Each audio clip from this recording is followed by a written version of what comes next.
Yeah, I appreciate you calling me, Mr. Armistead, but, have you no idea where he's gone? I see. Hey, very well. And, yes, do that. Thank you. Bye. That was the real Grant Putnam's lawyer from New York. Yes, I heard. What did he want? Apparently, Putnam checked out of his hotel, but he did not go to, Amagansett as he said he would. Where did he go? It's the reason Armistead called. He has no idea why the man left, or where, or why he was going. Well, Armistead wouldn't have called unless he thought there was something wrong. The real Grant didn't give him any idea of where he's going? None. Thought the same as you and I did, that the guy would stay put. Grant and Celia certainly don't need any more complications in their life right now. Oh, and speaking of complications... Oh, you mean Hannibal? As a matter of fact, that reminds me, I haven't found out when my next dancing lesson is going to be. If I'm going to have to keep on acting excited if I'm going to be the next toast on Broadway.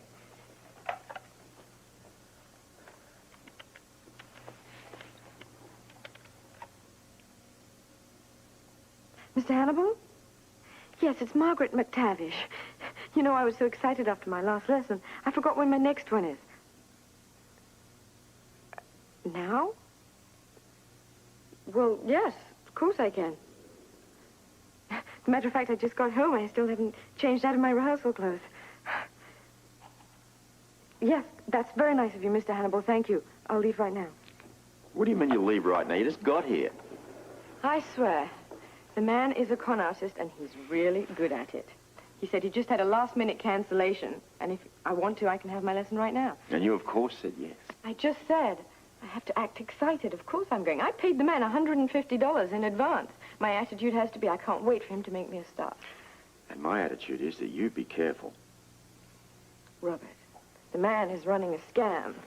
I know that game better than he does. I'm going to be just fine.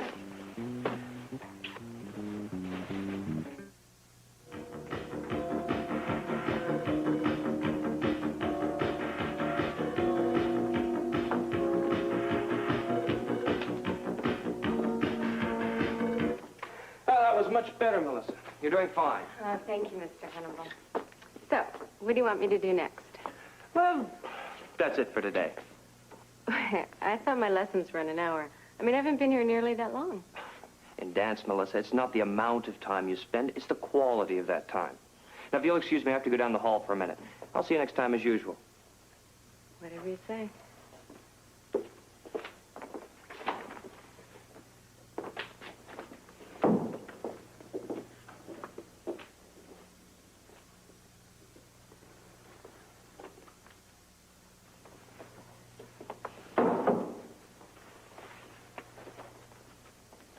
Where's our teacher? Mr. Hannibal said he had to go down the hall for a minute. Well, I'll just warm up until he gets back. Did you have a good class, Melissa? It is Melissa, isn't it? Yeah, that's right. My lesson was fine, what there was of it. I don't understand. I mean, I'm not complaining. It's just that I'm down to like 9 more lessons, and I was sure today'd really make me work hard. And didn't he? I've only been here about 20 minutes, and suddenly he says I'm through for the day. That might be a good sign. You must be making progress. Yeah, well, I have to. You have to? Why do you say that? Because I used all my savings to pay in advance. Now, I have got to get a job on Broadway, you know. Didn't Mr. Hannibal say that you will? Well, he seems to think so. You know, he's casting Roland Jabbar's new show. Yes, so he said. Roland Jabbar, well, he's just about the most famous choreographer in the whole world. Definitely. And, you know, they're very close friends. In fact, they work very closely together. Mr. Hannibal calls him Raleigh. I thought I told you you were finished for the day. Oh, I was just leaving, but we got to talking. Well, let me give you some advice. And this goes for you, too, Margaret. Yes? You two are competing against each other. You might as well know that right now. It's a dog-eat-dog world, and people going after the same job do much better not to socialize. I hope you know what I mean. Oh, no, I do. I guess I just never thought of it that way. Well, you must. You see what I mean, don't you, Margaret? Yes, perfectly. Well, I'll be going. Remember, dear, it's dog-eat-dog. You must let nothing stand in your way. I won't. Well, if you're all warmed up, I think we'll begin with pliés. On one, please. 5, 6, 7. And. Excuse me. Let me rest now. Hannibal speaking. Yes, that's correct. Would you excuse me just a minute? Margaret, would you mind stepping out into the hall? This is a private call. Oh, of course not. Tell me, if you will, have you had any professional dance experience before? At the high school. I see. Well, very often that could be helpful. Well, yes. As it happens, I can fit one more student into my schedule. And since you've had experience, I can accept you right now. Well, shall we say, tomorrow at 10? Yes. Oh, and you understand that'll be a minimum of 10 lessons at $15 each. That's $150 payable in advance. Well, there's little Miss Twinkletoes. You weren't very long. Long enough. That man is beyond belief. Whilst I was taking my lesson, the phone rang. He asked me to go out in the hall whilst he talked. Maybe he has to think about privacy. He has a thing about $150 in advance. I listened from the hall. You eavesdropped on your teacher. Shame on you. He signed up another girl over the phone. And you know on what basis? You liked her voice? She danced in high school. So tomorrow she's handing over all her money, cash in advance, in full. Can she dance? She doesn't know her right foot from her left. Well, how come you're back so soon?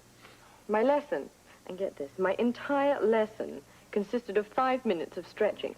Mr. Hannibal said I was just so brilliant that that was all I needed for the day. I'll bet you stretch brilliantly. Oh, well, that's what he said. He's smooth, though, you know. He doesn't miss a trick.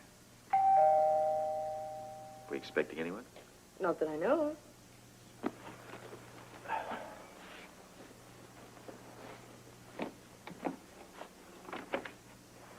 Oh, thank heavens, you're both here. I'm going out of my mind. You better sit down. Can I get you something? Some coffee or something to drink? No, I just want you to both listen to what happened. I saw Grant. What? I mean, the real Grant. I opened the door, and there he was. Grant here? Oh, my God. What did he say to you? I don't know. I can't even remember. I was in such a state, and he said so much so fast, I don't even really remember what he said. But where is he now? Did he say? No. He left, and I went to try and find Grant at the Floating Rib. The hostess said he had been there, but he was gone. I just felt so confused I had to come here. Yeah, well, I'm glad you did. Robert? Damn it, I was afraid he'd do this. He was told to wait. You knew he was still alive? Yes, Celia, we knew. I can't believe it. You knew and you didn't tell me? You didn't tell Grant? Couldn't you have warned us? Celia, it wasn't that simple. Are you my friends, or aren't you? Don't you think my husband had a right to know? Wait a minute. He did know. Yes. That's why he said what he did. That's the whole explanation. At the time, I didn't think much about it. Look, wait a minute. I don't quite understand here. What did he say to you? He said it was just a thought, but that maybe we had made a mistake in not accepting the government's offer for a new name, a new location, a whole new life. When he said that, he knew that the real Grant was here, didn't he? Tell me, Robert. Celia, listen to me. Now, Grant was under orders from the State Department not to tell you about the real Grant. He wasn't keeping anything from you. He was simply under orders. I don't care. You weren't under orders.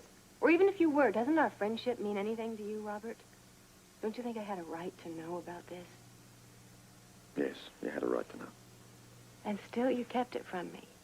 You let me open the door to find him staring at me. You put me through that. We had no choice, Celia. You had a choice. You could have told me, and you didn't. How could you keep that from me? Why? Oh, never mind. I need to talk to you about it. I'm sorry I bothered you. Celia, wait! Yeah, but the damage is done. Yeah. Yeah. I said it's all right, didn't I? Right. Tomorrow. Call me when you get in. Atypical. What is? That was Jackson from the State Department. Now that the barn door is wide open, he wants to come back to Port Charles. What was his reaction to the real Grant going to see Celia? Well, he's furious about it. The guy broke his word. It was very wrong of him. Wrong? Reprehensible, dear. Sort of mess Celia was. Yes, poor Celia. But don't underestimate her. I mean, she's disturbed now, understandably. She has a way of bouncing back. Well, Grant has some of that quality, too. I mean, that's the one we know. It was awful of the real Grant to take things into his own hands. But I can't think that the damage is irreparable. She'll weather this storm. She and Grant will, like they've weathered all the other ones. Maybe. But the worst is yet to come. I mean, the notoriety, the whole thing's going to be dredged up all over again. Now, they lived through it once. I don't know whether they can do it again. I do. Oh? They'll survive, and I think I know why. Would you like to share this sudden insight with me? It's not that sudden, and I don't think it'll be terribly surprising to you. They love each other. That's it? That's the answer? That simple? Yes, I think so. That old saying about love conquering all, I think that makes sense, don't you? I mean, you and I should know it more than anyone else.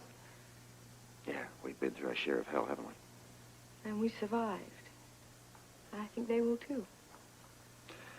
You know, there's not a day goes by that I don't realize I love you more. Do you have any idea how much a woman likes to hear those things? You're really incredible, you know that? I keep telling you. No, I mean it. You're right about the power of love. You're right about Grant and Celia. It will get them through the hurdles. Well, we should know. Yeah. Love is the strongest power on this earth.